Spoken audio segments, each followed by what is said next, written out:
Assalamu alaikum viewers, hope you are fine and welcome to my YouTube channel which is Learning Points, and I hope you are fine.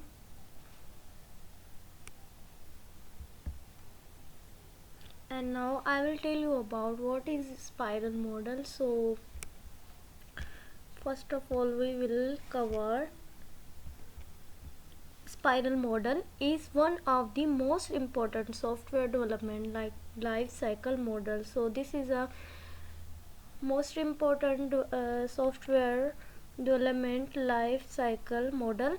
So this model was first described by Barry Boehm in 1989. सो ये 1986 में जो है ना इसको किसने describe किया? Berry बुहम ने, ठीक है। तो कभी भी आपको स्पाइरल मॉडल के हवाले से अगर उसकी हिस्ट्री पूछी जाए तो वो कब जो है डिस्क्राइब किया गया, तो फर्स्ट बार जो है वो 1986 में डिस्क्राइब किया गया। और स्पाइरल मॉडल किस लिए यूज़ किया गया? वो इसलिए कि लार्ज अमाउंट ऑफ रिस्क जो होते हैं वो स्पाइरल मॉडल में उनको सॉल्यूशन के थ्रू जो है ना सोल्व किया जाता है, ठीक है। The spiral model has 4 phases.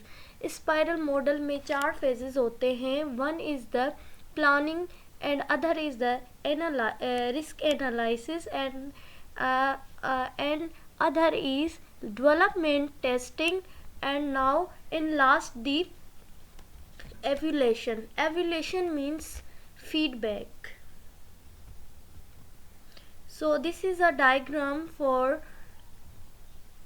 more explain spiral model in SDLC. सो आप यहाँ देख सकते हैं कि पहला जो फेज़ होता है वो होता है प्लानिंग। तो इस क्वाड्रेंट में प्लानिंग जो है वो कहाँ से स्टार्ट हो रही है, ये स्पाइरल की तरह हमें जो है ना रिप्रेजेंट किया गया हुआ है ताकि हम ईज़िली इसको समझ सकें कि ये कैसे काम करता है, ठीक है। तो इसमें क्या होता है कि फर्स्ट प्लानिंग से जो है प्लानिंग फेज से स्टार्ट होता है, फिर जाके यहाँ पे आप देख सकते हैं फिर दोबारा रिस्क एनालाइज में आता है, यानी कि जो भी सारी प्लानिंग हो जाती है उसके बाद एनालाइज हो जाता है, हर चीज़ हो जाती है प्लानिंग में, हर जो भी रिक्वायरमेंट्स है वो एनालाइज किए जाते हैं। उसके बाद जो है रिस्क एनालाइज के इसमें कितने कौन कौन से रिस्क आ सकते हैं या हैं वो, उसके बाद क्या होता है डिज़ाइन होती है। डिज़ाइन में यानी कि डेवलपमेंट होता है, देन होता है एवेल्यूशन, ठीक है। तो आगे चल के मैं आपको एक्सप्लेन करूँगी कि इसमें कैसे प्लानिंग होती है और रिस्क एनालाइज कैसे होते हैं। उसके बाद डेवलपमेंट और टेस्टिंग या फिर हम कह सकते हैं कि डिज़ाइन कैसे होता है। उसके बाद हम यूज़र से जो है डेवलपर कैसे फीडबैक लेता है। तो फर्स्ट फेज जो है वो है planning. Requirements are gathered from the customers and the objective are identified. So इसमें इजी तरीके से ये समझने की बात है कि planning it means requirement gathering करना, ठीक है। इट मीन्स के प्लानिंग का मतलब कभी भी आपसे कोई पूछ ले तो इसमें क्या होता है रिक्वायरमेंट्स एनालाइसिस होती हैं, एंड क्या होता है कि जो रिक्वायरमेंट्स होती हैं वो हम गैदर करते हैं, तो इसको हम क्या कहते हैं प्लानिंग, ठीक है। उसके बाद आ जाता है and analyse at the start of very phase requirements like BSR business requirements specifications.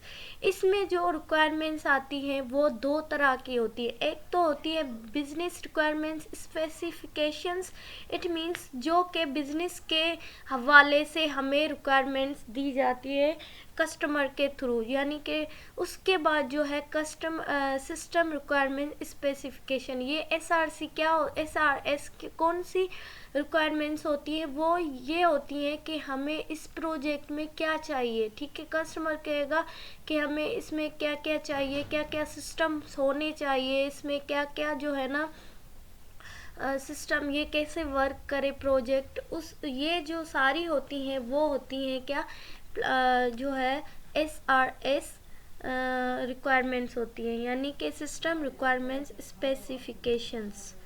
उसके बाद जो आ जाता है रिस्क एनालिसिस, ठीक है।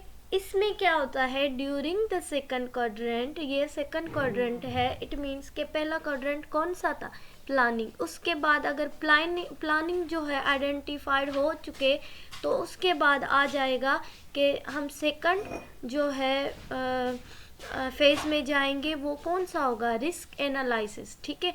रिस्क एनालिसिस में क्या होता है कि फॉर एग्जांपल सबसे पहले डेवलपर क्या करता है, पॉसिबल सॉल्यूशन ढूंढता है कि इस रिस्क को कैसे ख़त्म कर सकते हैं, ठीक है।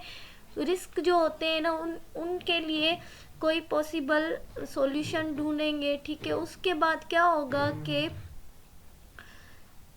हमारे पास 15 सॉल्यूशंस हैं, ठीक है, पॉसिबल। उसके बाद हम क्या करेंगे, हम उसमें से 10 लेंगे, 15 में से 10 सॉल्यूशन जो है चॉइस करेंगे, फिर उसमें 15 में से 5 सॉल्यूशन फिर चॉइस करेंगे 10 में से, फिर उसके बाद 5 में से 2 सॉल्यूशन चॉइस करेंगे। फिर उसमें क्या होगा कि हम जो भी सारे रिस्क होंगे उसको हम रिसॉल्व करेंगे using the best possible strategy, okay. आपको ये समझ में आ तो गया होगा कि कैसे करेंगे। उसके बाद जो है ना क्या करते हैं कि इसमें एक प्रोटोटाइप बनाते हैं जिस पे वो रिस्क एनालिसिस के फेज में उस पे जो है एक ट्रायल बनाएंगे, प्रोटोटाइप बनाएंगे, फिर उस पे जो है ना वो सारी फंड्स जो भी सारे रिस्क सॉल्यूशन लगाएंगे कि क्या ये बेस्ट काम कर रहे हैं। अगर वो सॉल्यूशन सही होंगे, लग जाएंगे, तो फिर क्या होगा कि आगे उसको डेवलपमेंट या फिर डिज़ाइन, ठीक है, डेवलपमेंट एंड डिज़ाइन सेम सी बात है, तो फिर डेवलपमेंट के लिए भेजेंगे। डेवलपमेंट मीन्स के अब क्या होगी, अब होगी कोडिंग, ठीक है। तो डिज़ाइन और कोडिंग सेम बात है। अब क्या होगा, अब इम्प्लीमेंट होगा या डेवलपमेंट होगा या डिज़ाइन होगा, ये तीनों एक ही चीज़ है। अब इसमें 2 चीज़ें आ जाती हैं। अगर डिज़ाइन होने के बाद टेस्टिंग भी होती है इसी फेज़ में, ठीक है। ड्यूरिंग द थर्ड क्वाड्रेंट, यानी कि इस फेज़ में the identify feature are developed and verified through the testing. अब जब डेवलपमेंट हो गई, ठीक है, हमारा प्रोजेक्ट बन गया, तो अब क्या होगा, अब करेंगे टेस्ट कि ये हमने जो प्रोजेक्ट बनाया हुआ है क्या ये सही है। अगर ये सही है तो फिर टेस्ट के बाद फिर क्या होगा, जो डेवलपर होगा वो टेस्ट करेगा। उसके बाद क्या करेगा, कस्टमर से इवेल्युएट मांगेगा, ठीक है। तो इवेल्युएशन मीन्स फीडबैक। अब कस्टमर से फीडबैक मांगेगा। अगर कस्टमर जो है इस पे एवेल्युएट हो जाता है, कहता है कि ये प्रोजेक्ट ये जो सॉफ्टवेयर है या प्रोजेक्ट है वो बिल्कुल सही है, तो फीडबैक तो क्या करेंगे, फिर हम प्लानिंग के फेज़ में नहीं जाएंगे, यानी कि नेक्स्ट फेज़ में नहीं जाएंगे, स्टार्टअप फिर से नहीं करेंगे। अगर वो कहेगा कि इसमें थोड़ी सी चेंजिंग चाहिए तो हम फिर जाएंगे प्लानिंग फेज़ में। प्लानिंग, फिर रिस्क एनालाइज, फिर डेवलपमेंट, फिर एवल्यूएशन दोबारा, ठीक है।